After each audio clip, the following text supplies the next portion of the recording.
अस्सलाम वालेकुम students, welcome to the online class of mathematics. आज चैप्टर नंबर 2 का 5th लेक्चर है, जिसमें हम आज 2.2 को देखेंगे और उसके क्वेश्चन सॉल्व करेंगे। उससे पहले पेज नंबर 51 पे कुछ एग्जांपल्स और थ्योरम्स देख लेते हैं। यहाँ पे टॉपिक है differentiation of expression of the types. कुछ इस तरह के ax + b raise to power n, या यही वाला फैक्टर डिनोमिनेटर में होगा, या इसका रेसिप्रोकल भी आप कह सकते हैं, where n belongs to set of natural numbers. We find the derivatives of ax + b raised to power n and 1/ax + b raised to power n from the first principles. यहाँ पे आपको इस तरह की फॉर्म के derivatives calculate करने के लिए दिए जाएंगे। एग्जाम्पल नंबर 6 पे चलते हैं, जिसकी स्टेटमेंट है find from definition the differential coefficient of ax + b raise to power n with respect to x, where n is a positive integer. Solution में देखें, let y is equal to ax + b raise to power n। उसने let किया। यहाँ तक अभी हम कुछ steps में सेम काम करेंगे जैसे हम पिछली एक्सरसाइज में कर रहे थे। इनफैक्ट तो सारा ही काम सेम होगा, क्योंकि यहाँ पे भी हम फंक्शन को फ्रॉम फर्स्ट प्रिंसिपल डिफ्रेंशिएट करने लगे हैं। सेकंड स्टेप में कहता है then y + Δy is equal to a into, यहाँ पे x को रिप्लेस किया x + Δx से, जबकि y को रिप्लेस किया y + Δy से। ये plus b raise to power n as it is आ गया। अगले स्टेप में उसने a को अंदर मल्टीप्लाई कर दिया। यहाँ पे पहले आपको a नज़र आ रहा है, जिसके अंदर पहले मल्टीप्लाई हो रहा था ax + Δx, जिसको उसने मल्टीप्लाई किया तो वो ax + a Δx + b बना। इसी स्टेप के अंदर उसने उसको रीअरेंज भी कर दिया साथ में। वो क्यों किया? क्योंकि हमने नेक्स्ट स्टेप में इन दोनों को फंक्शंस को जब हमने सब्ट्रैक्ट करना है तो वो एक जैसी फॉर्म बने, क्योंकि जब आप यहाँ पे लेट किया हुआ फंक्शन पहला देखेंगे, जैसे ये वाला फंक्शन, ये यहाँ पे आप इसको देखें तो इसमें आपको टर्म नज़र आ रही है ax + b raise to power n। तो हम यहाँ पे भी उसी को अरेंज करने की कोशिश करते हैं, a को अंदर मल्टीप्लाई करके एक्सपेंड करके, उसके बाद टर्म्स को रीअरेंज किया हमने, ax + b अलग कर लिया प्लस a Δx साथ में एज इट इज़ पड़ा रहा। ये रेज़ टू पावर n भी आपको नज़र आ रही है। अब इन दोनों को सब्ट्रैक्ट करने से पहले ही उसने इसको थोड़ा सा सिंप्लीफाई कर दिया। सिंप्लीफाई इन द सेंस कि यहाँ पे आपको पावर क्योंकि n नज़र आ रही है, उसने n को यूजिंग बाइनोमियल थ्योरम एक्सपेंड कर दिया। नीचे देखते हैं, using the binomial theorem we have y + Δy is equal to, जो कि आपके पास इस फॉर्म में था, इसमें आपकी फ़र्स्ट टर्म है ax + b, जबकि सेकंड टर्म है आपकी a Δx। सो हम इसी को, इन दोनों को इसी तरतीब से कंसीडर करते हुए बाइनोमियल थ्योरम अप्लाई करेंगे, जिसमें बाइनोमियल थ्योरम में पहला होता है NC0। ये जैसे लिखा हुआ है NC1, या आपने फर्स्ट ईयर में काम भी किया है, NC0 होता है।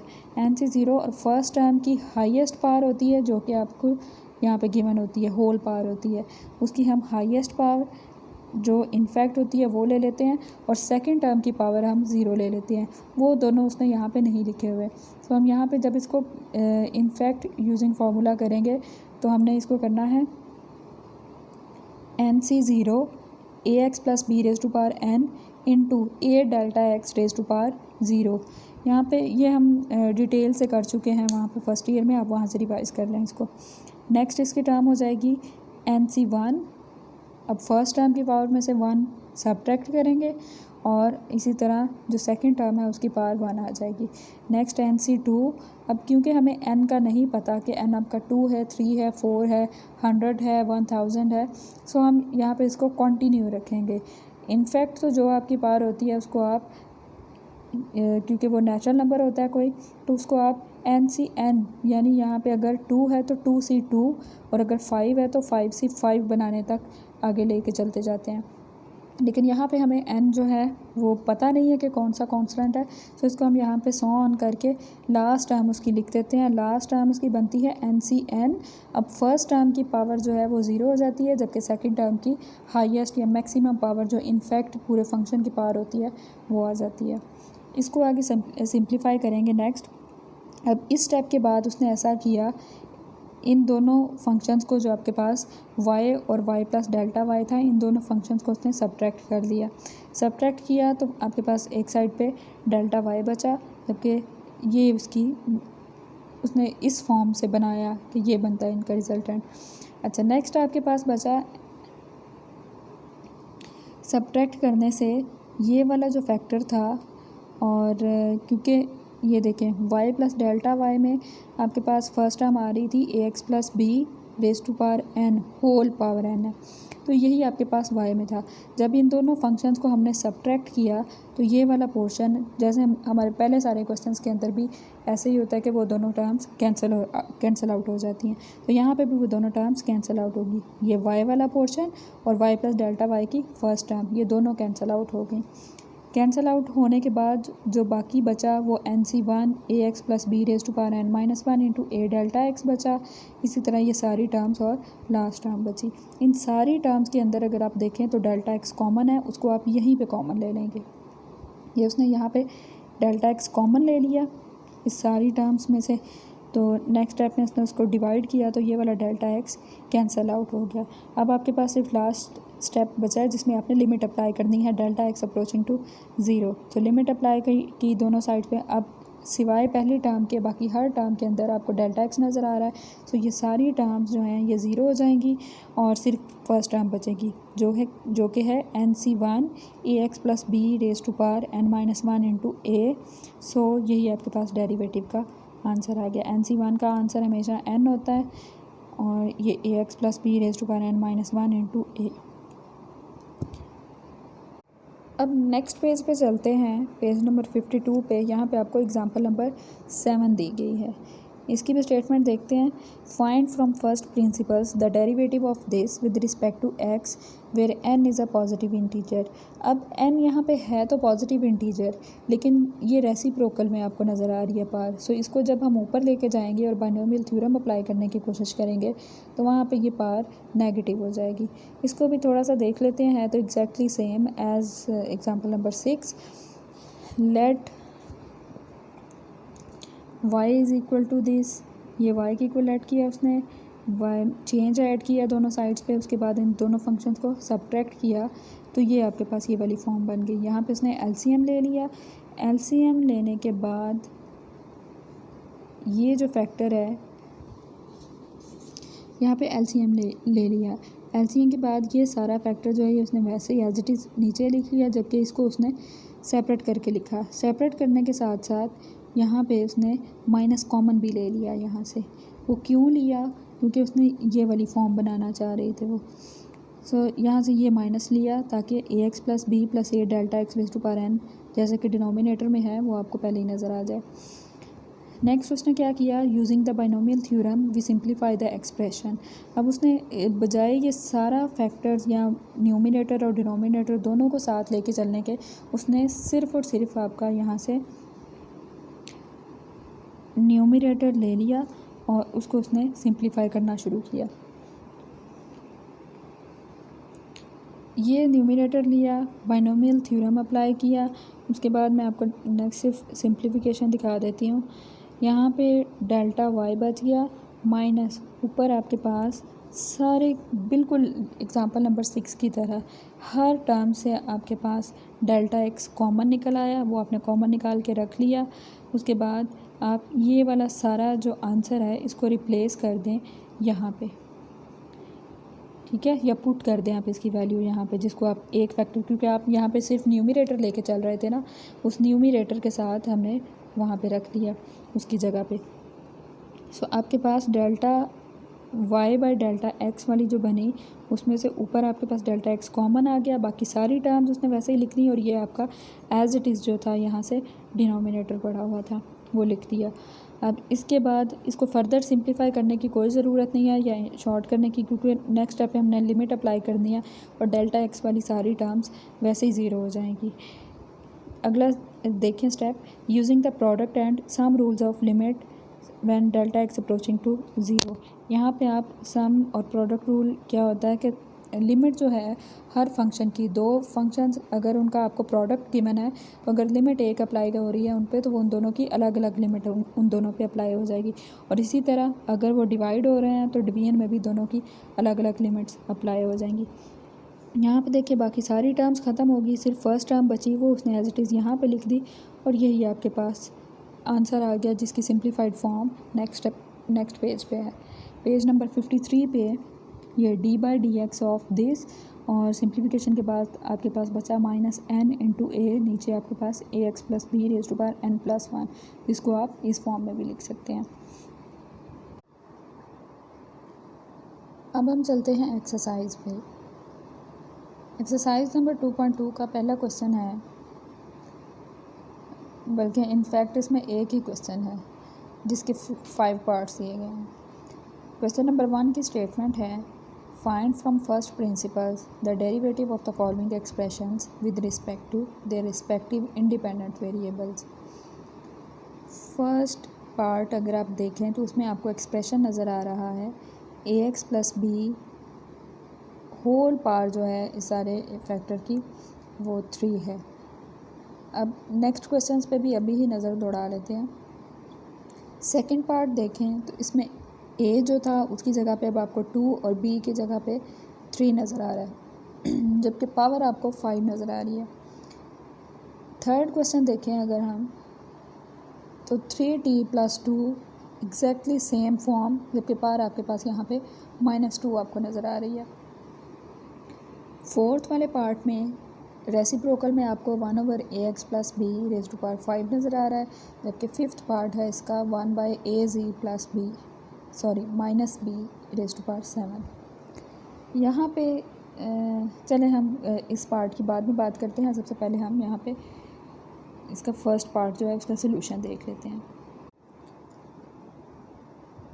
क्वेश्चन नंबर 1 का फर्स्ट पार्ट है ax plus B whole power, ये आपको 3 नज़र आ रही है यहाँ पे। इसको स्टार्ट करते हैं।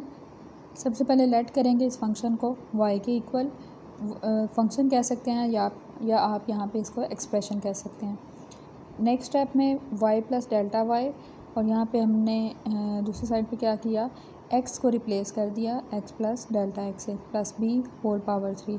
फिर हमने अगले स्टेप में करना है इन दोनों को सब्ट्रैक्ट, यानी इक्वेशन नंबर 2 में से आप 1 को सब्ट्रैक्ट करेंगे तो रिजल्टेंट आपके पास आया डेल्टा वाई। और यहाँ पे ये दो जो एक्सप्रेशंस थे, ये दो फंक्शंस थे, उन दोनों का डिफरेंस आ गया यहाँ पे। अब जैसे हमने एग्जांपल में किया था सेम काम हम यहाँ पे भी करेंगे कि सबसे पहले हम a को मल्टीप्लाई करेंगे। a को हमने अंदर मल्टीप्लाई किया तो बन गया वो ax plus a times delta x और साथ में ये b एज इट इज़, ये वाला ऐसे ही रहेगा। अब इसको हम रीअरेंज करेंगे so that ax plus B जो अब हमें बाद में फंक्शन नज़र आ रहा है, जो ओरिजिनल फंक्शन हमने सब्ट्रैक्ट किया है वही वाली फॉर्म हम यहाँ पे भी बना लें। सो हम यहाँ पे रीअरेंज करेंगे ax और इस b को लेके हम इकट्ठा लिख लेंगे और a टाइम्स डेल्टा एक्स उसको सेपरेट कर लेंगे। इकट्ठा लिखा इन द सेंस कि आप इन दोनों को as a first term consider करेंगे, क्योंकि ये पावर 3 है। यहाँ पे हमें बाइनोमियल थ्योरम या क्यूब का फॉर्मूला जो है वो अप्लाई करना है, इसलिए हम यहाँ पे इसको एज अ फर्स्ट टर्म या वन टर्म कंसीडर करेंगे। इसको आप क्यूब वाले फार्मूले से भी खोल सकते हैं, लेकिन हम यहाँ पे प्रैक्टिस करेंगे बाइनोमियल थ्योरम से ही, क्योंकि बाकी हायर पावर्स जो हैं हमें क्यूब तक तो फार्मूलाज या 4 पावर तक फार्मूलाज जो हैं वो आते हैं, नेक्स्ट हमें वो नहीं आते। तो उसके लिए जनरली हम क्या करेंगे, बाइनोमियल थ्योरम ही यूज़ किया करेंगे। बाइनोमियल थ्योरम आपका किसी भी नेचुरल नंबर के लिए वैलिड है। सो यहाँ पे देखते हैं ये पार्ट 3 के साथ। सबसे पहले हम क्या करते हैं, बाइनोमियल थ्योरम को खोलते हुए NC0, यहाँ पे n आपके पास 3 है तो 3C0, फिर फर्स्ट टर्म की मैक्सिमम पावर और सेकंड टर्म जो है A डेल्टा एक्स, इसको मैं यहाँ पे लिखा नहीं, उसको हम पावर जो है वो 0 लेते हैं। नेक्स्ट टर्म कैसे बनाते हैं, ये 3C1 हो जाएगा, यानी जो आपके पास पावर है उसमें से एक जो हम कॉम्बिनेशन लेंगे उसमें 1 के साथ वो आ जाएगा। जैसे पहले 3C0 था, अब 3C1, नीचे एक बढ़ाते जा रहे हैं। सो AX प्लस B, इसकी पावर में से एक कम कर देंगे और वो वाली पावर हम शिफ्ट कर देंगे सेकंड टर्म के अंदर। फर्स्ट टर्म के अंदर ये जो फर्स्ट एक्सप्रेशन था इसके अंदर A डेल्टा एक्स की पावर 0 थी, जबकि यहाँ पे 1 हो गई, इसकी एक कम होगी, यहाँ पे वो रिड्यूस होना शुरू हो जाएगी फर्स्ट टर्म की पावर। अगली टर्म देखें अगर तो वो 3C2 हो गया, जबकि यहाँ पे 3C1 था, ये 3C2 हो गया। यहाँ पे पावर 2 थी, यहाँ पे पावर 1 आ गई, यहाँ पे इसकी पावर 1 थी जो कि अब यहाँ पे 2 बन गई। और नेक्स्ट जो है ये 3C3, और अब AX प्लस B यहाँ पे 1 पावर के साथ था, इसमें आपके पास वो 0 पावर हो गई उसकी, और सेकंड जो टर्म थी आपकी A डेल्टा एक्स, उसकी पावर मैक्सिमम यानी 3 हो गई। सो इससे आगे आप इसको प्रोसीड नहीं कर सकते। सो अगर आप यहाँ पे गौर करें तो ये जो आपको एक्सप्रेशन नज़र आ रहा है 3C0 का आंसर हमेशा 1 होता है, तो 1 times AX plus B whole power 3 नज़र आ रही है, और यही वाला फैक्टर एंड पे नज़र आ रहा है, जैसे कि हमारे पास हर क्वेश्चन के अंदर ऐसा होता है। सो ये दोनों कैंसिल आउट हो जाएंगे, बाकी आपके पास बचेगा 3C1 का answer 3, AX plus B whole square और A टाइम्स डेल्टा एक्स, फिर 3C2 का आंसर 3, AX प्लस B और A डेल्टा एक्स स्क्वायर, और ये जो थर्ड टर्म है ये है 3C3, इसका आंसर भी 1 होता है। सो A डेल्टा एक्स क्यूब आ जाएगा ये। अब अगले स्टेप में हम या तो यहीं पे डेल्टा एक्स पूरी इक्वेशन में से कॉमन ले सकते हैं, या नेक्स्ट बाद में ले लेंगे। तो dividing both sides by delta x and applying limit या taking limit delta x approaching to 0 we get. अब एक ही स्टेप में मैंने लिमिट भी अप्लाई कर दी और साथ में डेल्टा एक्स से डिवाइड भी कर दिया दोनों साइड्स पे। यहाँ पे ये लिमिट अप्लाई की, ये डेल्टा एक्स से डिवाइड किया, यहाँ पे ये लिमिट, ये डेल्टा एक्स से डिवाइड किया। यहाँ पूरी इक्वेशन में से डेल्टा एक्स कॉमन निकाला, कॉमन निकालने के साथ ये दोनों कैंसिल आउट हो गए। अब आप लिमिट अप्लाई कर देंगे अंदर। लिमिट अगर अप्लाई करें तो फर्स्ट टर्म के ऊपर अप्लाई नहीं होगी क्योंकि उसमें डेल्टा एक्स नहीं है, सेकंड टर्म में डेल्टा एक्स है और थर्ड टर्म में भी डेल्टा एक्स है। ये दोनों वैनिश हो जाएंगे, जिनका आंसर 0 0 हो जाएंगे, और ये आपके पास फैक्टर बच जाएगा। So derivative of AX plus B whole cube is equal to 3A into AX plus B square. This is your answer. आज के लिए इतना ही। उम्मीद है आपसे एक्सरसाइज जो है उसके जो 5 पार्ट्स हैं वो सारे के सारे सॉल्व हो जाएंगे। बाकी आप जो भी कमेंट करें, अगर कोई आपको कोई प्रॉब्लम लगता है वहाँ पे, या किसी क्वेश्चन के अंदर या कोई कन्फ्यूजन है, तो आप वहाँ पे नीचे इस वीडियो के कमेंट करके पूछ सकते हैं। अपना बहुत सारा ख्याल रखिए। अल्लाह हाफिज़।